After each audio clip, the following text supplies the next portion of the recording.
Hello बच्चों, welcome to Phoenix. Today we will discuss teacher discussion 2.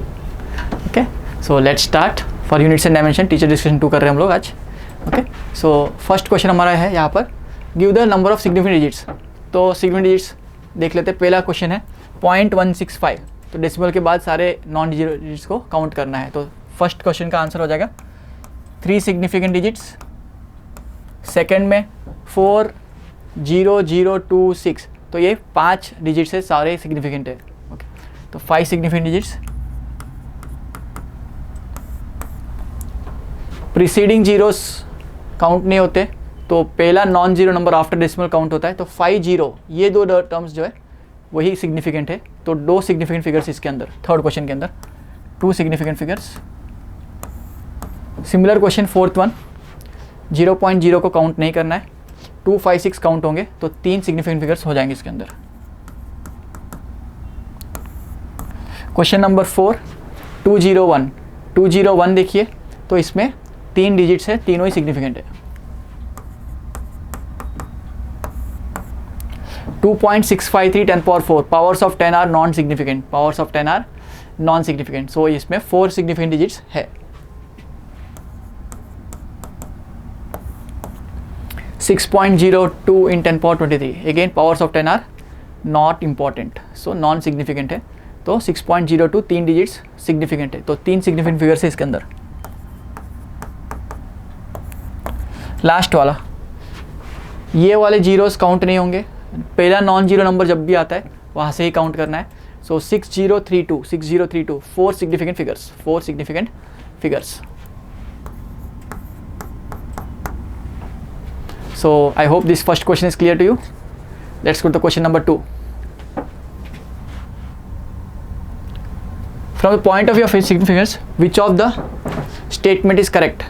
तो इसको round of करना है और कौन सा स्टेटमेंट करेक्ट है देखना है. तो देखो यहाँ पर 10.2 और 8 है, तो यहाँ पर सिंगल डिजिट है, तो answer should remain in 1 digit. But ये 2 डिजिट में, तो ये गलत है, ये गलत है. सेकेंड 2.53 माइनस 1.2, 2.53 माइनस 1.2, तो ये जो है आपका कितना आना चाहिए, 1.33 दिख रहा है, लेकिन आपको 2 डिजिट में आंसर आना चाहिए. तो इसमें कौन कौन से करेक्ट है, पहले 4 ऑप्शंस देख लेते हैं. थर्ड ऑप्शन 4.2 इंटू 1.4, तो ये 2 डिजिट का है, ये भी 2 डिजिट का है, इसमें 3 डिजिट का आंसर दिया हुआ है. ओके, तो which of them. And fourth option देखो 3.6 meter per second and 1.75 equal to 2.1 meter per second. तो यहाँ पर 3.6 divide by 1.75 meter per second है, तो ये आ जाता है 2.1 मीटर पर सेकेंड. तो ये 2 डिजिट में है, तो ये 2 डिजिट वाला आंसर में भी 2 डिजिट में आ रहा है, आंसर में भी 2 डिजिट है. तो which of the following statements are correct. Which of the following statements are correct. तो देखो 3.6 बाई 1.75 ऑप्शंस आपको कैलकुलेशन करने की जरूरत नहीं, यहाँ पर नंबर ऑफ सिग्निफिकेंट डिजिट्स का ध्यान रखना है. तो ये 2 डिजिट में आ रहा है, क्वेश्चन में 2 डिजिट में ऑप्शन दिया हुआ है, तो ये भी सही लग रहा है. और कौन सा ऑप्शन सही दिए हुए देखो, ये 2 डिजिट में है, ये 3 डिजिट में है, ये 3 डिजिट में, ये 2 डिजिट में, आंसर 2 डिजिट में 3 डिजिट में दिया हुआ है. तो ये सब नहीं चलेगा आपको, है ना. तो only 4 will be the correct answer, because इसमें लीस्ट सिग्निफिकेंट डिजिट्स में आंसर मार्क किए हुए हैं. लीस्ट सिग्निफिकेंट डिजिट्स में आंसर्स मार्क किए हुए हैं. So you should always mark the answers which has the least significant digits from the given data. So let's move to the next question. Calculate the area enclosed by circle of diameter 1.06 meters to correct significant digits. तो area का formula होता है पाई R square, और are को d/2 लिखो तो π/4 d square. तो आपका रेडियस दिया हुआ है 1.06/2 दैट इज, और आपका डायमीटर दिया हुआ है 1.06 मीटर्स. ओके, तो एरिया का फॉर्मूला हो जाएगा पाई इंटू d²/4, π/4 d² लिख सकते.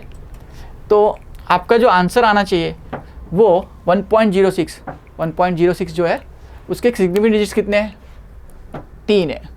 तो इसका एरिया का भी आंसर 3 डिजिट्स का ही होना चाहिए, ना कि ज़्यादा. तो यहाँ पर देखो ये 2 डिजिट का है, ये भी 2 डिजिट में है, ये भी 2 डिजिट में. तो डायरेक्टली आपको कैलकुलेट किए बिना भी आंसर इसका आ सकता था option number 1. Option number 1, option number 1 आपका इसका आंसर हो जाएगा, है ना. So it's not about calculation, it's about understanding the significant digits. Okay, so यहाँ पर क्वेश्चन में जो डेटा है 3 डिजिट का है, तो आंसर में 3 डिजिट से ज़्यादा नहीं आ सकता, तो आपको आंसर में 3 डिजिट का आंसर लेना है, तो option number 1 will be the correct answer. I hope it's clear. Let's go to the next question. Question number 4.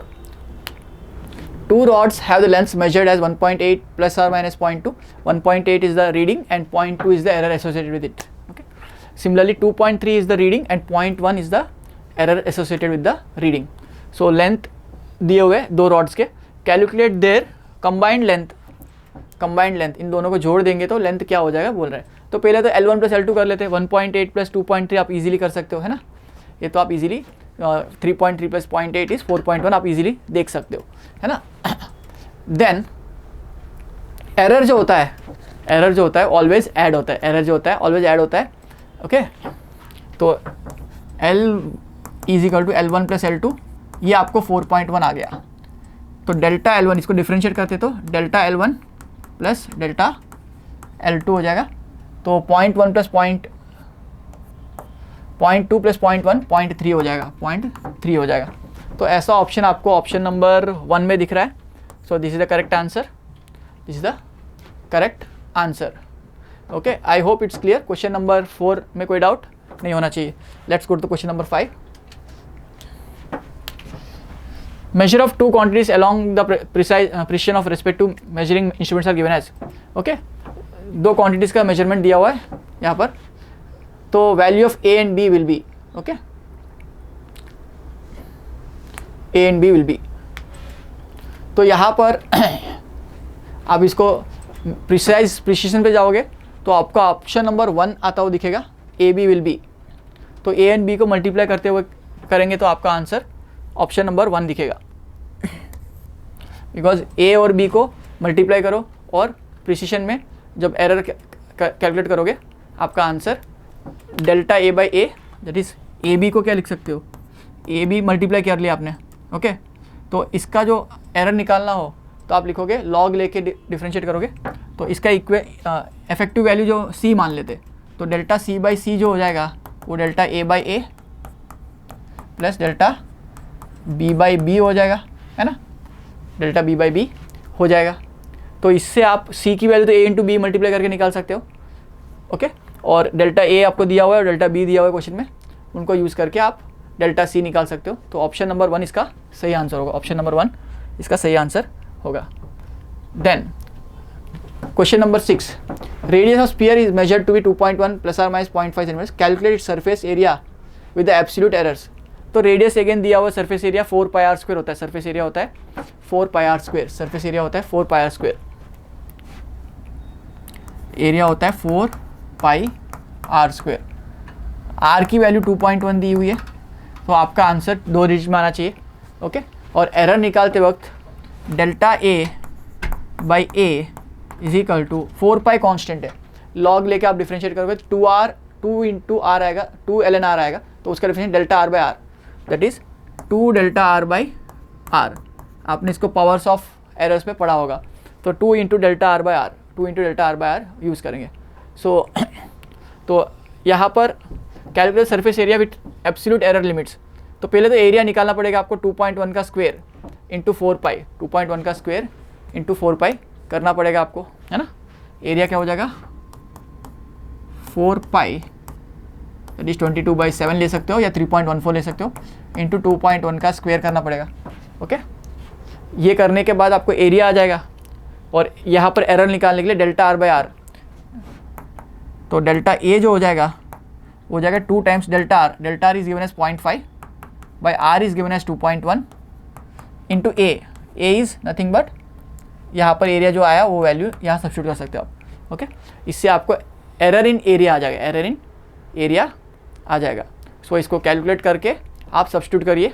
Okay, you will get the answer. तो ये क्वेश्चन नंबर का आंसर आपको आता हुआ दिखेगा option number 3. Option number 3, option number 3 दिखेगा इसका answer आपको. आप ट्राई करके देखना, you will get the option number 3 as the correct answer. Let's go to the next slide. A physical quantity calculated in relation like this. Okay, तो इसका error का देखो x की वैल्यू दी है ए क्यूब बी स्क्वेयर, मैं इसको लिख दूँ c पावर 1/2 d। ओके, ये रूट ऐसा दिया हुआ है, रूट c इंटू डी दिया हुआ है। ओके, तो इसका आंसर देखो, जब ये एरर पावर्स में हो तो पावर को मल्टीप्लाई करना होता है और delta error by actual value लिखनी होती है। ओके, तो इसको मैं लिख सकता हूँ delta x by X is equal 3 times delta a by A plus 2 times delta b by B. Power कितना है देख लो 2, तो आपको 2 times delta b by B करना है।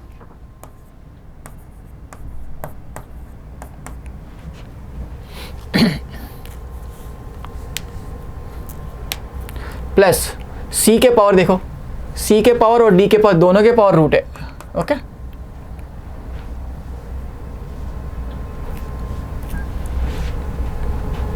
तो 1/2 इंटू c का डेल्टा c बाई सी लिखेंगे और d का भी 1/2 into delta d by D लिखेंगे। तो अभी डेल्टा a बाई ए और delta b by B, delta c by C, delta d by D का परसेंटेज एरर दिया हुआ है आपको, वो लिखो। देखो 1.3, 1, 3, 4 और 2%, 1, 3 और 4 और 2%, तो उनको सब्स्टिट्यूट करते हैं। इसको 100 से मल्टीप्लाई करोगे तो परसेंट एरर में आएगा। तो इंडिविजुअल परसेंट एरर दिया हुआ है, delta a by A into 100 दिया हुआ है 1%, डेल्टा b बाई बी दिया हुआ है 2%, ऐसा 4 और 3%, 1 और 3, 4, 2 दिया है। तो 3 इंटू 1, 3 इंटू 1, a के लिए 1 दिया हुआ है, b के लिए 3 दिया हुआ है, तो 2 into 3 plus 1/2 into 4 plus 1/2 into 2, 1/2 into 2। सो ये 3 हो गया 6, 9, 9 प्लस 2 11, 11 प्लस 1 12। तो आपका आंसर है 12, आपका आंसर है 12% error in measuring the value of x। That is delta x by x का जो परसेंटेज एरर है, डेल्टा x बाई एक्स का जो परसेंटेज एरर है वो 12% है, 12% है। सो 12% एरर ऑप्शन नंबर 2 से मैच हो रहा है, ऑप्शन नंबर 2 से आपका मैच हो रहा है। Let's go to the next question. An object covers this distance in this time. Okay, distance upon time, speed का क्वेश्चन हो गया। Find out the speed.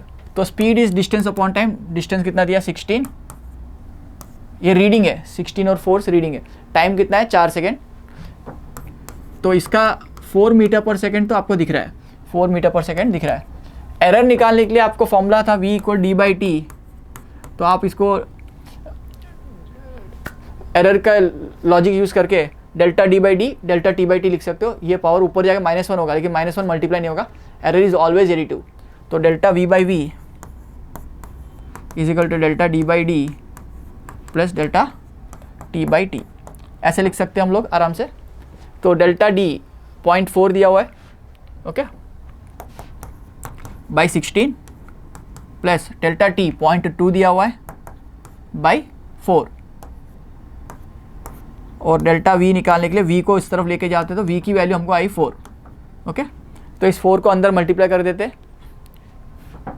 तो ये 0.4 बाई 4 हो जाएगा, 4 बाई 16 4 हो जाएगा, प्लस 4 कट के 0.2 हो जाएगा। तो देखो 0.4 बाई 4 इज 0.1, 0.1 प्लस 0.2 इज 0.3, तो ये कैलकुलेशन आपका 0.3 हो जाएगा।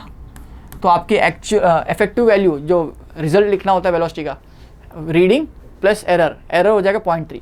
तो आपको v को लिखना चाहिए, आपको यहाँ रीडिंग आई थी 4 प्लस r माइनस 0.3। तो ऐसा ऑप्शन आपका ऑप्शन 2 से मैच हो रहा है, ऑप्शन 2 से मैच हो रहा है। I hope it's clear. Okay, easy question है, बेसिक फॉर्मूलास लगाने आपको, clear. Let's go to the next question. Question number 9, vernier calliper. Vernier calliper is a device which can measure more accurately as compare to the regular scale. So इसमें एक छोटा scale भी होता है जिसको vernier scale बोलते हैं, apart from the main scale. So इसमें कुछ डाटा दिया है, 1 centimetre on the main scale of vernier calliper is divide into 10 equal parts. तो मेन स्केल के जो लेंथ है 1 सेंटीमीटर, उसको 10 इक्वल पार्ट्स में दिया, तो उसका रीडिंग कितना हो गया, 1 मेन स्केल डिवीजन कितना हो गया 1/10। तो 1 main scale division is equal to 1/10 centimetres, that is 0.1 centimetre, because 1 centimetre को 10 इक्वल पार्ट में डिवाइड किया, मतलब हर एक पार्ट 1 mm का है। ये तो आपको पता है रेगुलर स्केल है ना, ये लाइन फर्स्ट टाइम में लिखी हुई है।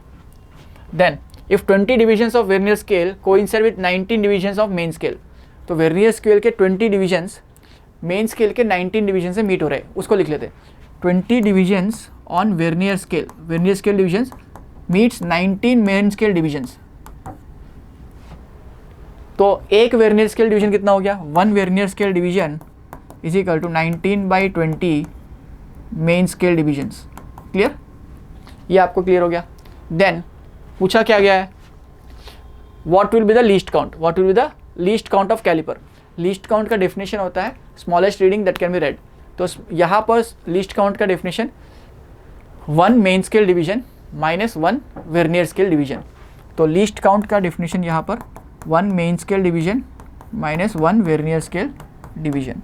तो यहाँ पर 1 MSD माइनस 1 VSD को 19/20 लिख सकते हैं MSD। अब MSD को कॉमन कर लो मेन स्केल डिविजन्स को, तो 1 माइनस 19/20 ये हो जाएगा 1/20, 20 माइनस 19 1/20। तो 1/20 इंटू मेन स्केल डिवीजन की रीडिंग कितनी है 0.1। ओके, तो ये आपका लीस्ट काउंट हो जाएगा। तो ये 0.1 ऊपर जाके 0.01 हो जाएगा, है ना। या इसको मैं 10⁻² लिख सकता हूँ, या 5 × 10⁻³ लिख सकते हैं, 5 × 10⁻3। तो 5 × 10⁻³ का मतलब ऑप्शन नंबर 1 दैट इज 0.005। तो ये value 0.005 centimetre. This is the smallest reading that can be read by using this vernier caliper. तो इसका ऑप्शन नंबर 1 सही आंसर होगा, इसका ऑप्शन नंबर 1 सही आंसर होगा। I hope it's clear. Let's go to the next question. Question number 10 similar question है। If number of divisions on circular scale division. अब circular scale division किस में आता है, स्क्रू गेज में आता है। ये स्क्रू गेज का क्वेश्चन है। तो उसमें 100 डिविजन्स है, 1 फुल रोटेशन में चल रहे हैं। Okay, if the number of divisions of circular scale division is 100 and number of full rotations given to screw is 8। Full rotation 8 rotation दे रहे हो आप इसको। Okay, and the distance moved by the screw is 4। देखो 8 rotation करने से 4 mm move कर रहा है। तो पिच का एक्चुअल डेफिनेशन होता है distance moved in 1 rotation, distance moved in 1 rotation. तो एक रोटेशन में कितना मूव होगा देखते। पहले डिफाइन करते पिच। पिच क्या होता है, अगर आप इस स्क्रू गेज को ऐसे एक रोटेशन कर रहे हो तो उसके साथ ये लीनियर स्केल आगे या पीछे होगा। तो ये जो ऐसे कर रहे हो या ऐसे कर रहे हो तो आगे पीछे हो सकता है। तो एक रोटेशन में कितना मूव कर रहा है आपका ये वाला लीनियर स्केल एक रोटेशन में, उसको पिच बोला जाता है। जब एक रोटेशन कंप्लीट किया 0 से 100 आपने घुमा दिया एक बार नॉब को, उससे ये कितना चला। तो 8 रोटेशंस में चल रहा है 4 mm। तो एक रोटेशन में क्या हो जाएगा 4/8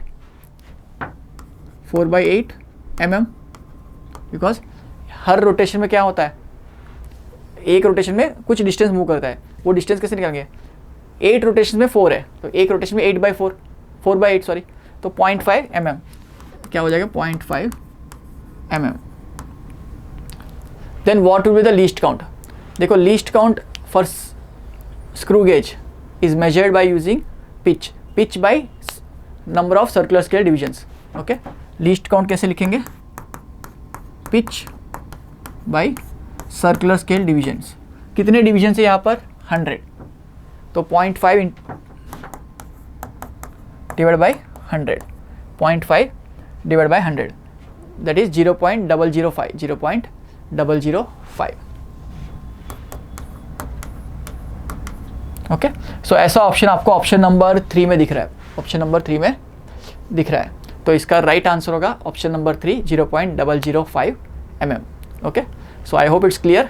So we have come to the end of teacher discussion 2. I hope you enjoyed the session and keep learning, keep motivated. Okay, remain motivated, keep learning. Okay, have a great day. Bye bye.